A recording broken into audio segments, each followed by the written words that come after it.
Hi hello ನಮಸ್ಕಾರ. ನನ್ನ ಸಾಯಿ ಭಕ್ತವೃಂದಕ್ಕೆ ಮರುಜನ್ಮ ನೀಡಿದ ಬಾಬಾ ಮುಂದುವರಿದ ಭಾಗ. ಮರುದಿನ 8 ಗಂಟೆಗೆ ಆಪರೇಷನ್. ಶ್ವೇತಾ ದುಃಖ ಶಮನವಾಗಿರಲಿಲ್ಲ. ಅಲ್ಲೇ ಇದ್ದ 8 ವರ್ಷದ ಬಾಲಕನ ಕಡೆ ಸಂಗಮೇಶ್ನ ದೃಷ್ಟಿ ಹೊರಳಿತು. ಆ ಬಾಲಕನಿಗೆ ಬ್ರೈನ್ ಟ್ಯೂಮರ್ ಆಗಿತ್ತು. ಅವನಿಗೆ ತನಗೇನಾಗಿದೆ ಎಂದು ತಿಳಿದಿರಲಿಲ್ಲ. ಇದರಿಂದ ಭಯ ಆತಂಕ ಇರಲಿಲ್ಲ. ಯಾವಾಗ ನನಗೆ ಚುಚ್ಚುಮದ್ದು ಕೊಡಲು ಬರುತ್ತಾರೆ ಎಂದು ಮನೆಯವರನ್ನು ಕೇಳುತ್ತಿದ್ದ. ಇದನ್ನು ಗಮನಿಸಿದ ಸಂಗಮೇಶ್ ಶ್ವೇತಾಳಿಗೆ ಹೇಳಿದ, ನೋಡು, ಎಷ್ಟು ಚಿಕ್ಕ ಹುಡುಗ, ಎಷ್ಟು ಧೈರ್ಯವಾಗಿ ಇದ್ದಾನೆ, ಇಷ್ಟು ದೊಡ್ಡವಳಾಗಿ ಇನ್ನೂ ಅಳುತ್ತಲೇ ಇರುವೆಯಲ್ಲ ಎಂದು. ಶ್ವೇತಾ ಮನಸ್ಸು ನಿರಂತರವಾಗಿ ದೇವರನ್ನು ಸ್ಮರಿಸುತ್ತಿದ್ದಳು. ಡಾಕ್ಟರ್ ವಿಶಾಲ್ ರಾವ್ ತಮ್ಮ ಸಹೋದ್ಯೋಗಿಯೊಂದಿಗೆ ಇದ್ದರು. ಮೂಗಿನಲ್ಲಿ ಒಂದು ನಳಿಕೆಯನ್ನು ಹಾಕುತ್ತೇವೆ, 2 ನಿಮಿಷ ಅಷ್ಟೇ ಎಂದು ಅಲ್ಲಿದ್ದವರಲ್ಲಿ ಒಬ್ಬರು ಹೇಳಿದರು. ಮಲಗಿದ್ದ ಶ್ವೇತಾ ಎದ್ದು ಕುಳಿತಳು. ಇದನ್ನು ಗಮನಿಸಿದ ಡಾಕ್ಟರ್ ವಿಶಾಲ್ ರಾವ್ ಪ್ರಶ್ನಿಸಿದರು, ಏಕೆ ಇದ್ದೀರಿ ಎಂದು. 1 ನಿಮಿಷ ದೇವರನ್ನು ಪ್ರಾರ್ಥಿಸುತ್ತೇನೆ ಎಂದರು. ಗುಡ್, ದೇವರನ್ನು ಸ್ಮರಿಸುವುದು ಒಳ್ಳೆಯದು ಎಂದರು. ಅಲ್ಲಿದ್ದ ಡಾಕ್ಟರ್ ಒಬ್ಬರು ನಳಿಕೆಯನ್ನು ತಂದು ಮೂಗಿನಲ್ಲಿ ಸೇರಿಸಿದರು. ಇಷ್ಟೇ ಅವಳಿಗಿದ್ದ ನೆನಪು. ಪುನಃ ಅವಳಿಗೆ ಎಚ್ಚರವಾಗಿದ್ದು ಆಪರೇಷನ್ ಮುಗಿದು ICUನಲ್ಲಿ ಇರುವಾಗ. ಆಗ ಅವಳ ಸೊಂಟದ ಭಾಗದಲ್ಲಿ ನೋವು ಕಾಣುತ್ತಿತ್ತು. ಶರೀರದಲ್ಲಿ ಅನೇಕ ಕಡೆ ನಡಿಗೆಗಳು ಜೋದಾಡುತ್ತಿದ್ದವು.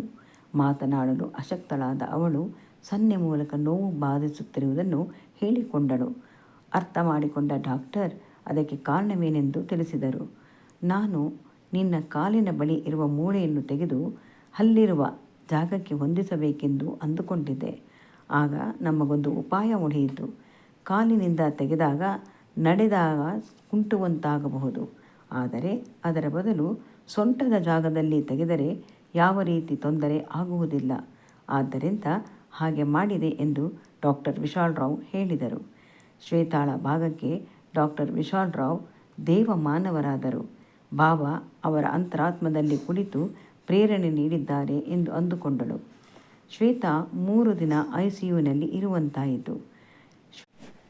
ಶ್ವೇತಾ ಆರೋಗ್ಯ ಸುಧಾರಣೆ ಹೊಂದುವ ಬದಲು ಹೀನ ಸ್ಥಿತಿಗೆ ತಲುಪಿತ್ತು. ಶಕ್ತಿ ನಶಿಸಿತ್ತು. ಎದೆಗೂಡಿನಲ್ಲಿ ಕಫ ಹೆಪ್ಪುಗಟ್ಟಿತ್ತು. ಇದರಿಂದ ಉಸಿರಾಟಕ್ಕೆ ತೊಂದರೆ ಆಯಿತು. ಬಾಹ್ಯ ಜ್ಞಾನ ಇದ್ದು ಇಲ್ಲದಂತಹ ಸ್ಥಿತಿ. ಶ್ವೇತಾಗೆ ಡಾಕ್ಟರ್ ರಾಧೇಶ್ಯಾಮ್ ಮಾತನಾಡುವುದು ಕೇಳಿಸುತ್ತಿತ್ತು. ಬದುಕುವ ಸಾಧ್ಯತೆ ಬಹಳ ಕಡಿಮೆ ಎಂದು, ಆರೋಗ್ಯದ ಸ್ಥಿತಿ ಬಿಡುಗಾಯಿಸಿದೆ ಎಂದು ತಿಳಿಯಿತು.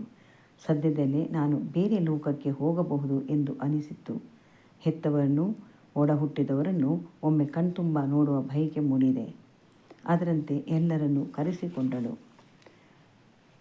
ಶರೀರ ನಶ್ವರ ಎಂದು ಎಲ್ಲರಿಗೂ ತಿಳಿದಿರುವ ವಿಷಯ. ಸತ್ತ ಮೇಲೆ ಒಂದು ಹಿಡಿಯಾಗುತ್ತದೆ.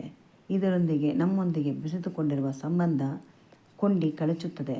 ನಿರ್ಲಿಪ್ತತೆ ಅಷ್ಟು ಸುಲಭವಾಗಿ ಬರುವುದಿಲ್ಲ. ಮೋಹ ಮಾಯೆ ಹೆತ್ತವರಿಗೆ, ಒಡ ಹುಟ್ಟಿದವರಿಗೆ, ಕಟ್ಟಿಕೊಂಡವರಿಗೆ ಮತ್ತು ಬಂಧು ಬಳಗದವರಿಗೆ ತನ್ನ ಬಲೆಯಲ್ಲಿ ಕೆಡವಿರುತ್ತಾಳೆ. ಇದರಿಂದ ಎಲ್ಲರೂ ಒಂದಾಗಿ ವಿಧಿಯೊಡನೆ ಕಾಳಗ ಮಾಡುತ್ತಾರೆ. ಅವಿನಾಶಿಯಾದ ಭಗವಂತನ ತೀರ್ಪು ಅಂತಿಮವಾಗುತ್ತದೆ. ಮನೆಯಲ್ಲಿರುವವರಿಗೆಲ್ಲ ಭಗವಂತನಲ್ಲಿ ಶರಣಾಗಿ ಕಂಬನಿಯಿಂದ ಅವನ ಪಾದವನ್ನು ತೊಳೆದರು. ಇಂಥ ಸಮಯದಲ್ಲಿ ಮಾನಸಿಕ ತೊಂದರೆಯೊಂದಿಗೆ ಆರ್ಥಿಕ ಸಮಸ್ಯೆಯೂ ಇರುತ್ತದೆ. ಹಣವನ್ನು ನೀರಿನಂತೆ ಖರ್ಚು ಮಾಡಬೇಕಾಗುತ್ತದೆ. ಇಂಥ ಸಮಯದಲ್ಲಿ ಪ್ರೀತಿ ಮತ್ತು ಕರುಣೆ ಸಾಮಾನ್ಯವಾಗಿ ಹೃದಯ ತುಂಬಿ ಬರುತ್ತದೆ. ಸ್ವಾರ್ಥ ಮರೆತು ತಾವಾಗಿ ಸಹಾಯ ಮಾಡಲು ಮುಂದಾಗುತ್ತಾರೆ. ಕ್ಯಾನ್ಸರ್ ಕಾಯಿಲೆಯ ದೀರ್ಘಾವಧಿ ಚಿಕಿತ್ಸೆ ಪಡೆಯುವಂಥದ್ದು. ಶ್ವೇತಾ ಬದುಕಿ ಉಳಿಯುವುದು ಮುಖ್ಯವೆಂದು ಪರಿಗಣಿಸಿದ ಕುಟುಂಬದವರು ಸಹಕಾರ ಕೊಟ್ಟಿದ್ದಾರೆ. ಶ್ವೇತಾ ಆರೋಗ್ಯ ಹೊಂದಿದ ಮೇಲೆ ಶಿರಡಿಗೆ ಕರೆದುಕೊಂಡು ಬರುತ್ತೇನೆ ಎಂದು ವಾರಗಿತ್ತಿ ಹರಕೆ ಹೊತ್ತಿದ್ದಾಳೆ. ಸಹೋದರಿ ಸಾಯಿ ವ್ರತವನ್ನು ಆಚರಿಸಿದಳು. ಗಂಡ ಸಂಗಮೇಶ ಆಸ್ಪತ್ರೆ ಆವರಣದಲ್ಲಿ ಇದ್ದ ಶಿವನಿಗೆ ಹಾಲಿನ ಅಭಿಷೇಕ ಮಾಡಿ ಬೇಡಿಕೊಂಡು ಬರುತ್ತಿದ್ದ. ಭಗವದ್ಗೀತೆಯಲ್ಲಿ ಶ್ರೀಕೃಷ್ಣ ಹೇಳಿರುವ ಮಾತೊಂದು ಇಲ್ಲಿ ನೆನಪಿಗೆ ಬರುತ್ತದೆ. ನಾನು ಬೇರೆಯಲ್ಲ, ನನ್ನ ಭಕ್ತರೂ ಬೇರೆಯಲ್ಲ. ಅವರಲ್ಲಿ ನಾನು ಒಂದಾಗಿದ್ದು ಪ್ರೇರೇಪಿಸಿ ಕಾರ್ಯನಿರ್ವಹಿಸುವಂತೆ ಮಾಡುತ್ತೇನೆ ಎಂದು. ಅದರಂತೆ ಶ್ವೇತಾ ಭಾಗಕ್ಕೆ ಎಲ್ಲರೂ ದೈವಿ ಸ್ವರೂಪರಾದರು. ಡಾಕ್ಟರ್ ಆದವರು ರೋಗಿಯನ್ನು ಉಳಿಸುವ ಪ್ರಯತ್ನ ಮಾಡುತ್ತಾರೆ. ಅದಕ್ಕಾಗಿ ಶ್ರಮವಹಿಸಿ ಚಿಕಿತ್ಸೆಯನ್ನು ನೀಡುತ್ತಾರೆ. ಉಳಿವು ಅಳಿವಿನ ಜವಾಬ್ದಾರಿ ಭಗವಂತನದಾಗಿರುತ್ತದೆ. ಲಿವರ್ ಮತ್ತು ಲಂಗ್ಸ್ ಅಶಕ್ತವಾಗಿತ್ತು. ಭಗವಂತನ ಕೃಪಾದೃಷ್ಟಿ ಶ್ವೇತಾಳ ಕಡೆ ಬೀರಿತ್ತು. ಅಂತರಂಗದಲ್ಲಿ ಸುಪ್ತವಾಗಿದ್ದ ಚೇತನ ನಿಧಾನಕ್ಕೆ ಚೇತರಿಸಿಕೊಳ್ಳಲಾರಂಭಿಸಿತು. ಲಂಗ್ಸ್ ಮತ್ತು ಲಿವರ್ಗೆ ತನ್ನ ಮೂಲಕ ಶಕ್ತಿಯನ್ನು ರವಾನಿಸಿ ಚೇತರಿಕೆ ಉಂಟಾಗುವಂತೆ ಮಾಡಿತ್ತು. ಮಂದಗತಿಯಿಂದ ಆರಂಭಗೊಂಡ ಚಟುವಟಿಕೆ ನಂತರ ಸಾಮಾನ್ಯ ಸ್ಥಿತಿಗೆ ತಲುಪಿತ್ತು. ಆಶ್ಚರ್ಯವೆಂಬಂತೆ 1 ವಾರಕ್ಕೆ ಮನೆಗೆ ಹಿಂತಿರುಗಿದು ಈಗಲೂ ಇದೆಲ್ಲ ಹೇಗೆ ಸಾಧ್ಯವಾಯಿತು ಎಂದು ಅಂದುಕೊಳ್ಳುವಂತಾಗಿದೆ. ತಪಾಸಣೆಗೆಂದು ಡಾಕ್ಟರ್ ವಿಶಾಲ್ ರಾವ್ ಬಳಿ ಶ್ವೇತಾ ಹೋದಾಗ ಹೇಳಿದರಂತೆ, ನಾನು ಕ್ಯಾನ್ಸರ್ ರಕ್ತಕಣಗಳನ್ನು ಸಂಪೂರ್ಣವಾಗಿ ತೆಗೆದುಹಾಕಿದ್ದೇನೆ. ಆದರೂ ಎಲ್ಲೋ ಕಣ್ತಪ್ಪಿ ಉಳಿದಿರುವ ಸಾಧ್ಯತೆ ಇದ್ದರೂ ಇರಬಹುದು. ಆದ್ದರಿಂದ ಮತ್ತೆರಡು ಕಿಮೊಥೆರಪಿ ತೆಗೆದುಕೊಳ್ಳುವುದು ಒಳ್ಳೆಯದು ಎಂದರಂತೆ. ಅದರಂತೆ ಡಾಕ್ಟರ್ ರಾಧೇಶ್ಯಾಮ್ ರವರು ಕಿಮೊಥೆರಪಿ ನೀಡಿದರು.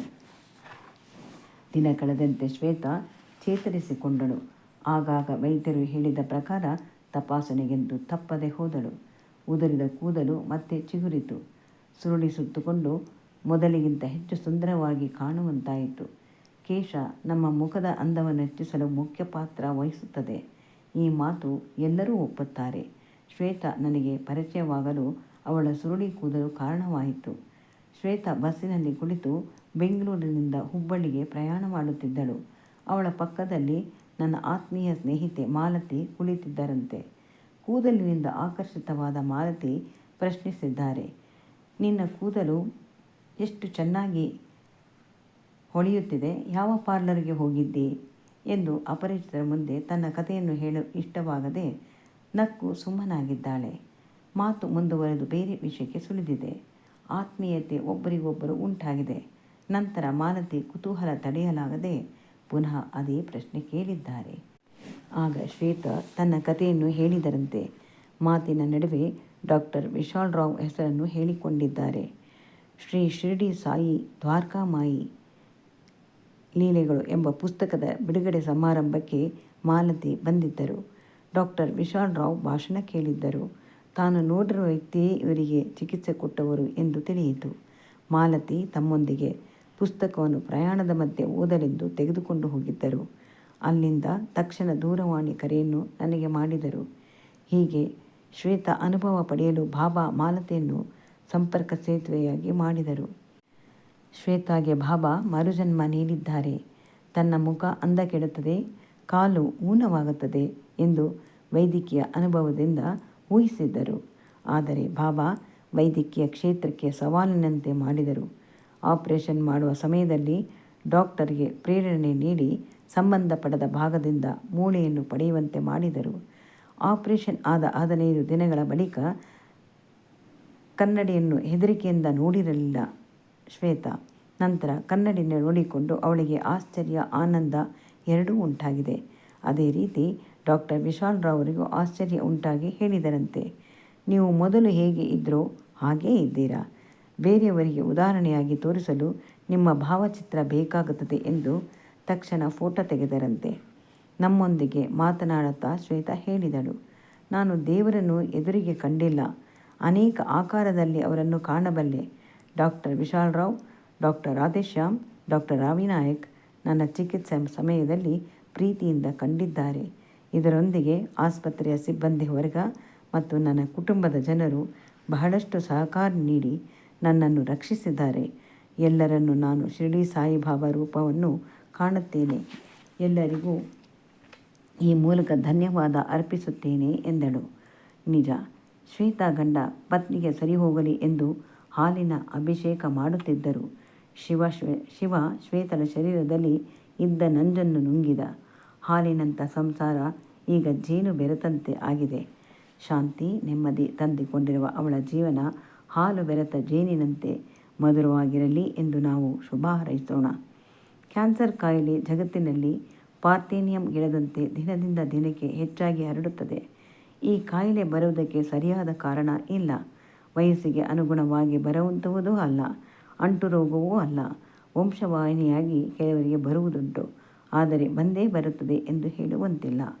ಯಾರಿಗೂ ಸುಳಿವು ಕೊಡದಂತೆ ಶರೀರದಲ್ಲಿ ಬಂದು ಕೂಡುತ್ತದೆ, ನಂತರ ಗೂಡು ಕಟ್ಟಿ ಸಾಮ್ರಾಜ್ಯವನ್ನು ಸ್ಥಾಪಿಸುತ್ತದೆ. ಇದರ ಸುಳಿವು ಆರಂಭದಲ್ಲೇ ತಿಳಿದರೆ ಓಡಿಸಬಹುದು, ಆದರೆ ಯಾವ ರೀತಿ ಸುಳಿವು ಕೊಡುವುದಿಲ್ಲ. ಇಂದು ವಿಜ್ಞಾನ ಬೆಳೆದು ವಿಜ್ಞಾನಿಗಳು ಸಂಶೋಧನೆ ಮಾಡಿ ಔಷಧವನ್ನು ಕಂಡು ಹಿಡಿದಿದ್ದಾರೆ. ಆದರೆ ರೋಗ ಬಂದ ಮೇಲೆ ವಾಸಿ ಆಗಲು ಔಷಧ ಸೇವನೆ ಮಾಡಬಹುದು. ನರಳಾಟ ಇದ್ದೇ ಇರುತ್ತದೆ. ಈ ನರಳಾಟಕ್ಕೆ ಆಸ್ಪದ ನೀಡದಂತೆ, ರೋಗ ಬಾರದಂತೆ ತಡೆಗಟ್ಟಬೇಕು. ತಂಬಾಕು ಸೇವನೆ ಮಾರಕ ಎಂದು ಎಲ್ಲರಿಗೂ ಗೊತ್ತು. ಆದರೆ ತಂಬಾಕು ಬೆಳೆದು ಜೀವನಕ್ಕೆ ದಾರಿ ಮಾಡಿಕೊಂಡಿರುವವರು ಬಹಳಷ್ಟು ಮಂದಿ ಇದ್ದಾರೆ. ಡಾಕ್ಟರ್ ವಿಶಾಲ್ ರಾವ್ ಬಳಿ ಸಾವಿರಾರು ಜನ ಚಿಕಿತ್ಸೆಗೆಂದು ಬರುತ್ತಾರೆ. ಹೆಚ್ಚಿನ ಮಂದಿ ತಂಬಾಕು ಸೇವನೆ, ಕುಡಿತ ಇಂಥ ಕೆಟ್ಟ ಅಭ್ಯಾಸಕ್ಕೆ ತುತ್ತಾದವರು. ಗಂಟಲು ಕ್ಯಾನ್ಸರ್ನಿಂದ ಬಳಲುತ್ತಿರುವ ವ್ಯಕ್ತಿ 3ನೇ ಹಂತ ತಲುಪಿದ ಮೇಲೆ ಚಿಕಿತ್ಸೆಗಾಗಿ ಬರುತ್ತಾನೆ. ಧ್ವನಿಪೆಟ್ಟಿಗೆ ತೆಗೆಯುವಂತಾಗಿದೆ. ಮುಂದೆ ಇಂಥ ವ್ಯಕ್ತಿ ಮಾತನಾಡಲು ಶಕ್ತಿ ಕಳೆದು ಬದುಕಿದ್ದು ಸತ್ತಂತೆ ಜೀವನ ಕಾಣಬೇಕಾಗುತ್ತದೆ. ಚಿಕಿತ್ಸೆಯ ಖರ್ಚು ದುಬಾರಿ. ಧ್ವನಿಪೆಟ್ಟಿಗೆ ಖರೀದಿಸಲು ಸಾಧ್ಯವಾಗುವುದಿಲ್ಲ.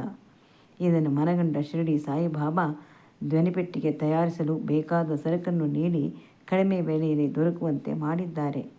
ಆವಿಷ್ಕಾರಕ್ಕೆ ಕಾರಣರಾದವರು ಶ್ರೀ ಶಿರಡಿ ಸಾಯಿಬಾಬಾ.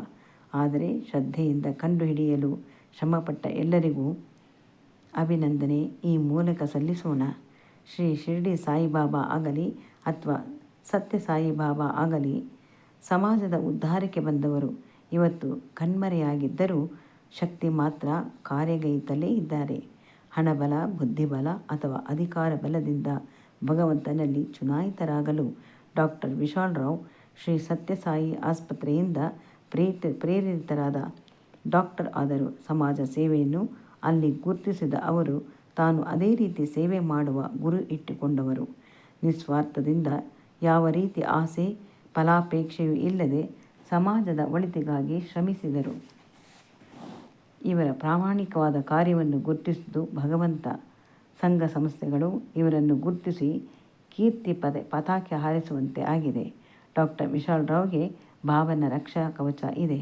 ಇದರಿಂದ ಸಮಾಜದ ಜನತೆಗೆ ಮತ್ತಷ್ಟು ಪ್ರಯೋಜನವಾಗುವಂತೆ ಕಾರ್ಯ ನೆರವೇರಿಸಲಿ ಎಂದು ನಾವು ಆಶಿಸೋಣ. ಓಂ ಶ್ರೀ ಸಾಯಿ ಪ್ರಣಾಮ್.